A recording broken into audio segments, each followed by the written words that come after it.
안녕하세요. 저는 90년생 여자이고 작년 9월에 결혼을 해서 여보 소리 듣고 살고 있는 지는 이제 겨우 8개월이 넘어가고 있습니다. 아직 신혼 보내고 있는 지 1년도 채 되지 않았는데 제가 감당하기 너무 힘든 일을 겪어버려서 정신과 치료도 받고 있는 중입니다.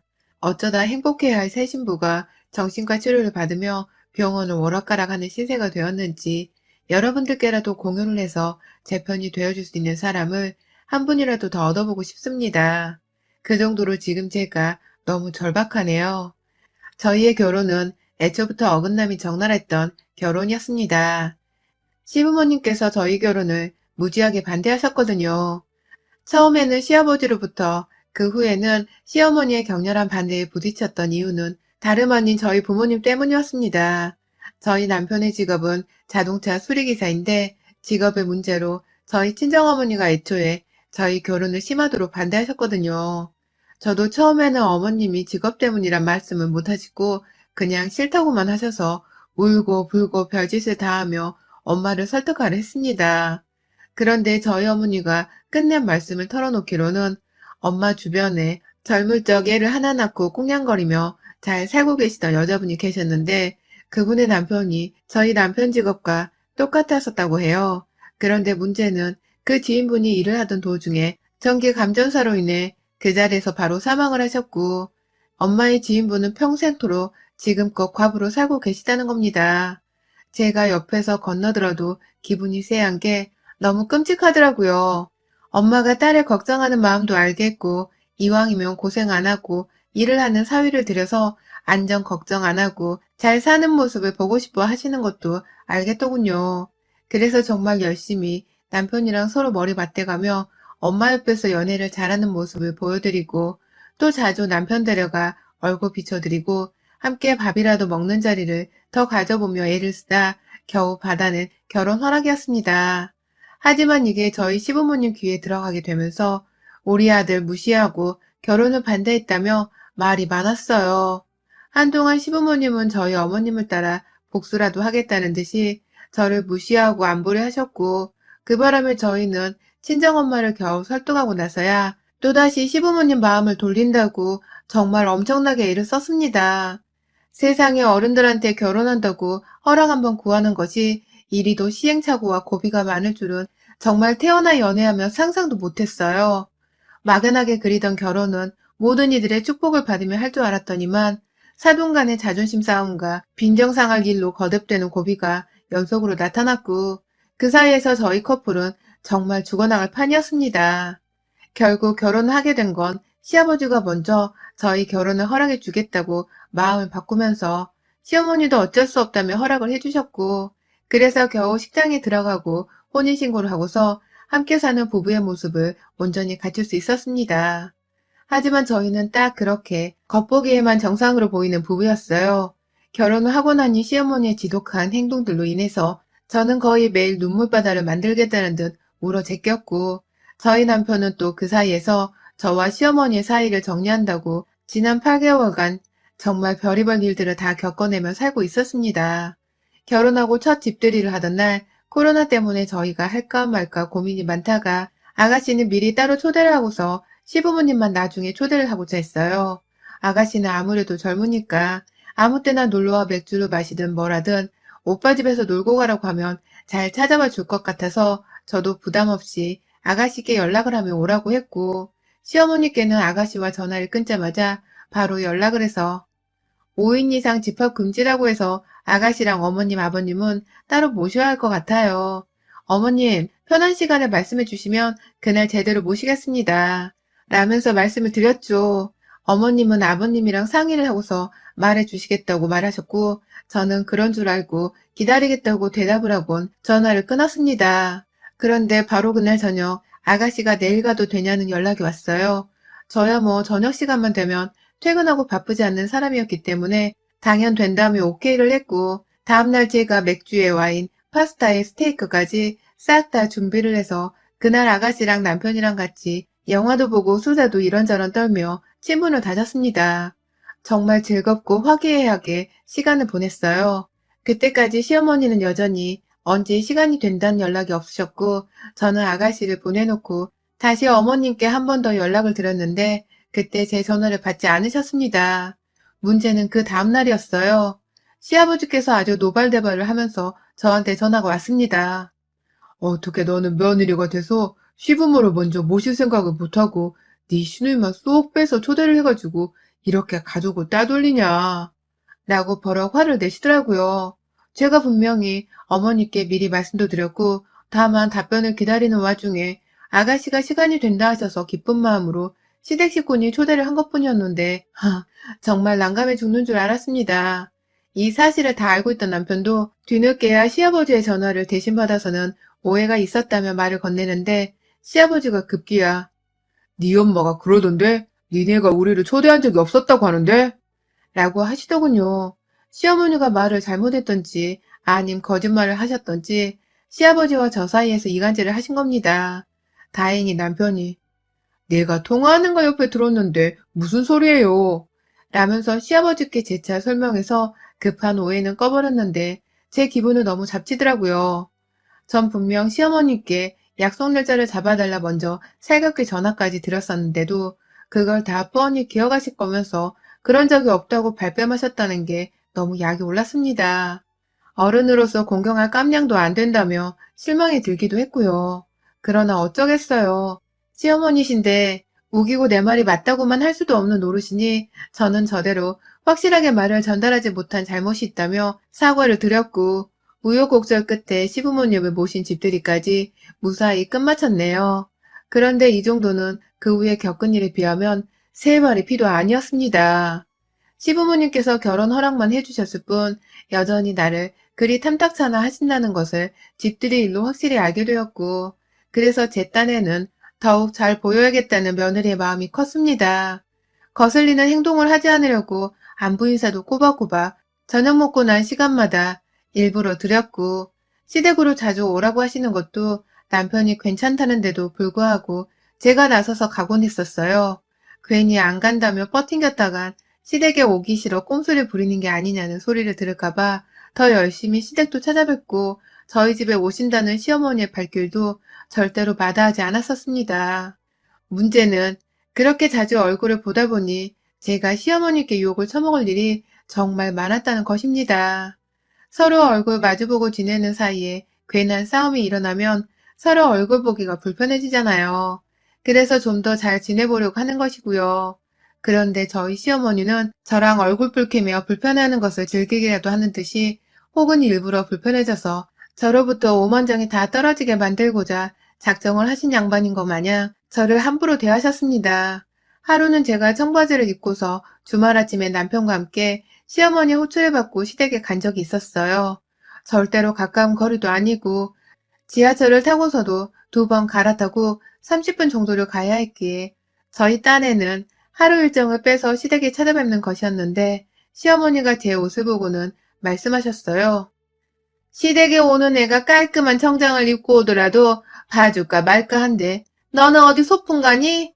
청바지 입고 시댁에 와서 시부모님께 인사를 드릴 생각을 한 거야? 라면서 입이 삐쭉 튀어나오셨고 요즘 세상에 누가 옷 입는 걸로 시댁 친정가는 룩을 따져. 라면서 황당하다는 듯 제 마음을 대변한 채 화를 내는 남편에게 시어머니가 재차 말씀하시더라고요. 너는 네 마누라를 쏙 빼닮아가는 것 같구나. 하지 말란 짓거리는 구태여 하겠다고 고집을 부리네. 얘가 생전 이런 적이 없었는데 여자 하나를 잘못 만나서 얘가 순 나쁜 물로 가득 들어버렸어. 라고 말이죠. 그 말에 남편은 저를 앞에 두고 시어머니랑 정말 대판 싸울 뻔했습니다. 무슨 말을 그렇게 하냐는 남편의 말에 절대로 사과를 하지 않고서 이게 다 며느리 하나를 잘못 들인 것 때문이라며 제 탓을 하는 시어머니와 도저히 대화라는 게 되지 않을 것 같아서 그날은 결국 시댁에서 밥 한 끼를 얻어먹지도 못한 채 도로 집에 돌아왔어요. 그리고 싸우면 그 다음날 시어머니는 아무 일도 없었다는 듯이 어제 잘 들어갔니? 라면서 안부 연락이 먼저 오셨고 그러면 전 또 아무렇지 않게 대화를 건네시는 어머님의 비유를 맞춰드린다면서 화를 숨긴 채 대답을 하며 대화를 주고받을 수밖에 없었습니다. 화가 다 풀린 줄 알고서 저희 집에 오겠다는 어머님께 네 라고 대답을 하면 어머님은 저희 집에 오셔서는 여전히 화가 난 채로 꽁한 채 저한테는 전화를 했을 때처럼 말을 걸지도 않고는 본인 아들 입에 들어갈 밥상을 차려놓은 채 얘 오면 먹여라. 라는 말을 남기곤 집에 가셨어요. 남편이 그날 야근을 해서 늦게 왔으니 망정이지. 혹여나 남편이 일찍 들어와서 이 광경을 목격했다면 남편과 시어머니는 또다시 제 앞에서 대판 싸웠을지도 모릅니다. 문제는 이런 크고 작은 마찰과 그 사이에서 남편과 시어머니의 또 다른 마찰이 반복되는 그 와중에도 시어머니가 제게 한 가지 한결같이 대우를 해주시는 것이 있었습니다. 바로 아이를 가지는 것을 북돋아주는 것이었죠. 손주를 꼭 보고 싶다면서 저희 두 사람이 언젠가 빨리 아이를 가졌으면 좋겠다는 의사를 자주 내비치던 시어머니는 저를 혼내는 와중에도 혹 남편과 저 때문에 싸우는 와중에도 결혼하고 3달 정도 지나서부터 늘 저 하나를 위해서 챙겨주시는 것이 있었습니다. 바로 보약이었어요. 저의 옷차림과 약속을 정하는 스타일 등 모든 것을 나무라고 혼을 내려 하시던 어머니께서 유일하게 저에게 살갑게 다가오실 적이 바로 그 임신이 잘 되는 보약을 먹으라고 할 때였습니다. 한의원에서 임신이 잘 되는 한약을 처방받았다면서 건네주시는 그 한약을 잘 받아먹고 지냈고 이 약이 몸에 정말 좋기라도 한 건지 제가 살이 좀 포동포동해지고 주변에서 얼굴이 복스러졌다는 소리를 제법 듣고 살았습니다. 시어머니가 아무리 저를 타박할지라도 본인도 결국 저희 남편의 어머니시고 또 자식이 자식을 낳는 걸 보고 싶어하는 할머니셔서 그런지 며느리인 저에게 임신만큼은 빨리 되었으면 좋겠다는 바람을 내비쳤는지라 저 또한 제가 어머니께 확실한 가족으로 사랑받고 인정받기 위해서는 얼른 아이를 가지는 것이 가장 최선이자 최고의 방법이라 확신을 했어요. 그리고 어머님께서 사주신 그 한약을 정말 열심히 복용했습니다. 한두 푼 한 것도 아니고 몇십만 원을 써서 용한 한의원한테 받아낸 거라고 말씀까지 하시니 저는 저대로 나를 위해 이렇게 큰 돈을 써주셨구나 하면서 감동을 먹어서는 그간 시어머니한테 당해온 수모를 새까맣게 잊어가며 약을 복용했고요. 그러다 시댁에 갈 때 입는 옷 문제로 시비를 걸거나 집에 찾아오신 시어머니께 제대로 된 가짓수 반찬을 내어놓지 않았다며 혼을 낼 적에도 시어머니가 건네주시는 한약을 보기만 하면 화가 풀렸어요. 약을 주실 때만큼은 어머님도 제게 미안하다는 듯이 뻘쭘하고 어쩔 줄 몰라 하는 눈치셨고 그래서 약 먹는 시간만큼은 일부러 제가 한약을 놔둔 서랍장의 위치까지 어머니께 알려드리고는 직접 꺼내주시기를 기다리기도 했답니다.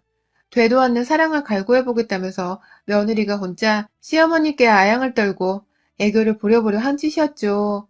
그리고 정확히 약을 복용하고서 2달 뒤부터 저는 생리를 안 하기 시작했어요. 그달에 생리를 안 한 것이 설마 임신인가 싶었고 내내 임신 테스트를 사다가 임신 여부를 확인하던 도중에 임신이 아니라고만 떠서 불안해하기도 했습니다. 그날을 계기로 2달이 되고 3달이 더 지나도 생리를 하진 않는데 임신은 여전히 되지도 않았고 혹여나 테스트기가 문제인가 싶어서 병원에 가 검사를 받아봤는데요. 충격적이게도 제 몸이 너무 망가졌다고 제 난소가 나이에 비해서 10살은 더 나이가 들어버렸다는 말도 안 되는 검사 결과를 받게 되었어요. 평소 건강한 음식을 위주로 먹고 1년에 아픈 날이 한두 번 될까 말까한 건강한 저였는데 갑자기 생리가 뚝 끊기더니 난소 기능이 쇠퇴되어서는 임신이 어려워질지도 모른다는 속이 난임 판정을 받아버리고 만 것이었습니다. 혹여나 임신일지도 모른다고 생각하면서 오히려 더 들뜬 마음으로 병원을 찾았는데 난임 판정을 받아버리고는 정말 병원에서 얼마나 무서워하며 울었는지 모릅니다. 내 몸뚱이가 어쩌다가 이 지경이 되어버렸나 싶어서 말이죠. 병원에서부터 남편한테 전화를 해서 남편이 병원으로 뛰어왔고 저는 저대로 의사 선생님께 들은 말을 전하며 내 몸의 난소 기능이 망가졌는데 이유를 찾아야 한다고 하시더라며 병원 앞에서 제대로 서지도 못한 채 한참을 그 로비 앞 의자에 앉아 있다가 남편의 부축을 받고 집으로 돌아왔습니다. 그리고는 곧장 저의 본능적으로 시어머니가 주신 한약 상자를 집어들었어요. 사실 병원에서부터 선생님이 주기적으로 복용하는 약이 있는지 혹 주기적으로 병원 치료를 받았거나 아픈 이력이 있었는지에 대한 배경들을 모두 다 체크를 하나하나 하셨는데 그때부터 이미 시어머니가 주신 한약이 너무 의심이 되더라고요. 선생님께 물어보니 그런 거 함부로 먹으면 안 되는데 임신 전부터 한약을 오래 먹으면 어떡하냐고 막 화를 내셨고요. 혹여나 어머님은 좋은 마음으로 약을 지어준 것인데 내 몸이 약에 안 받아서 문제가 생긴 거면 어쩌나 싶어서 남편한테는 말할까 말까 정말 미치도록 고민을 했습니다. 하지만 결국은 말을 해야 하지 않을까 싶어서 사실 병원에서 선생님이 그러셨어. 이 한약, 어머님이 주신 한약, 이게 문제라고 하셨어. 지금 어머님께 이 한약 어디서 처방받았는지 물어보러 갈 거야. 이왕이면 그 한의원에 가서 처방전도 직접 떼올까 해. 나 혼자 갈까? 아님 당신도 같이 갈래? 라고 물으니 남편도 살짝은 예상을 했는지 같이 가자. 라면서 웃음기를 싹 뺀 채 묵묵히 저를 부축하면서 따라 나서더군요. 그렇게 저희는 그 한약 봉지 하나를 쥐어들고는 시한폭탄을 마주한 것 같은 참담한 심정으로 시댁에 들렀습니다. 시어머니는 제 상태, 그리고 제 손에 들린 한약 봉투를 보고는 마치 다 알면서 모르겠다는 듯한 뻔뻔한 표정으로 무슨 일이니? 라고 물어보시더군요. 제 몸이 이미 망가져가는 중이라 어디서부터 어떻게 화를 내야 할지 몰랐었지만 솔직하게만 말해달라며 시어머니께 이 약 어디서 처방받으셨어요? 한의원이 어디예요? 처방전이 병원에서 필요하다고 하네요. 라며 나지막히 물었어요. 그러자 어머니는 예상했던 대로 응, 처방전 필요 없어. 좋은 거 다 때려 넣었는데 처방전은 무슨. 병원에 가도 그냥 아무것도 복용한 것이 없다고만 해. 몸에 좋은 건데 그거 의사가 하나하나 다 알아서 뭐해. 지들이 뭐 한의사가 해주는 약을 알아? 라면서 저는 도저히 납득하기 힘든 말을 해가며 한의원을 알려주길 거부하셨습니다. 재차 질문을 해도 재차 거절을 하며 애들로 필요 없단 말만 하셨고 급기야 저를 향해 먼저 아유 진짜 몰라 나도 몰라. 그까지 한약이 뭐 그리 대수라고 안 먹은 척하면 되는 거 가지고 굳이 한의원을 알아야 하는데 얘가 왜 이렇게 말귀를 못 알아들어? 라며 먼저 저를 향해 짜증을 내는데 그 태도에 저도 그만 결국은 폭발을 해버리고야 말았어요. 시어머니고 뭐고 이건 정말 경우가 없어도 너무 없는 시어머니의 태도에 저도 그만 인내심이 바닥을 쳐버린 것이었죠. 내가 필요하다고요. 내가 필요하다는데 당신이 뭔데 필요 없네 만에 자꾸 말대답이야. 라면서 끝내 제자리에서 일어나고는 제 앞에 놓여진 시댁 거실의 커피 테이블을 뒤집어 엎어버리고 말았습니다. 저희가 나누는 대화를 같이 앉아 쳐다만 보고 있던 시아버지는 감히 네가 어디서 누구 앞이라고 이딴 행패를 부려?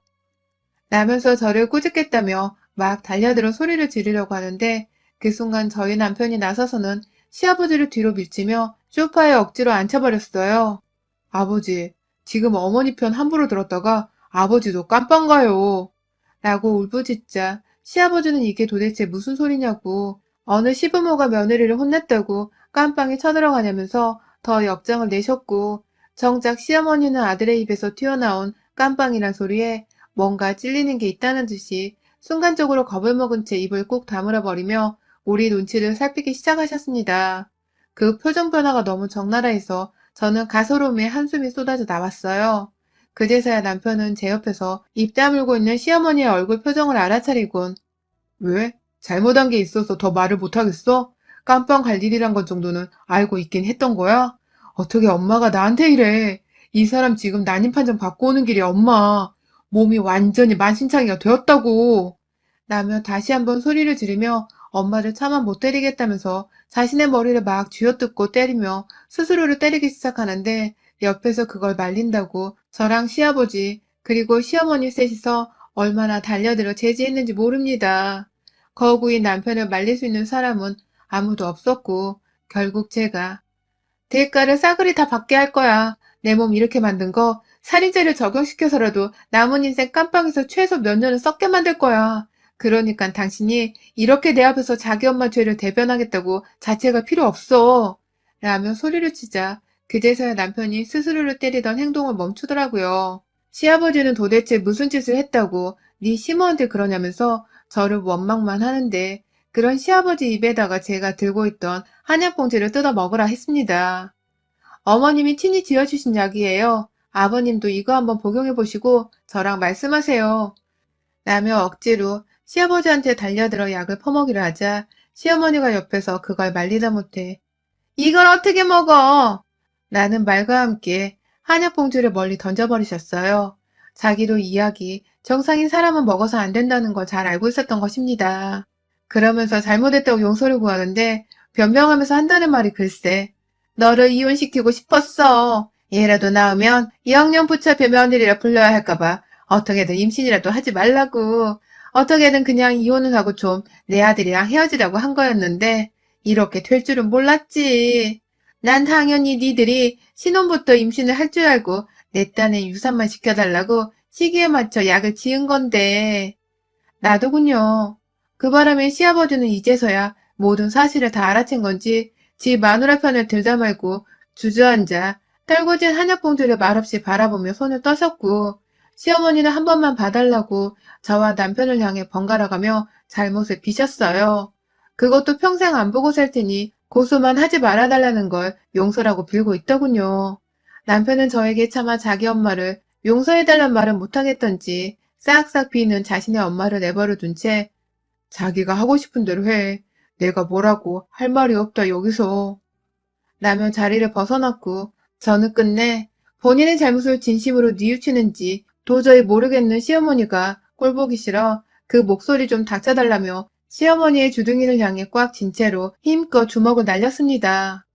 멀쩡한 여자 몸 망가뜨려 놓고 한다는 죗값이 고자 얼굴을 안 보고 사는 거야?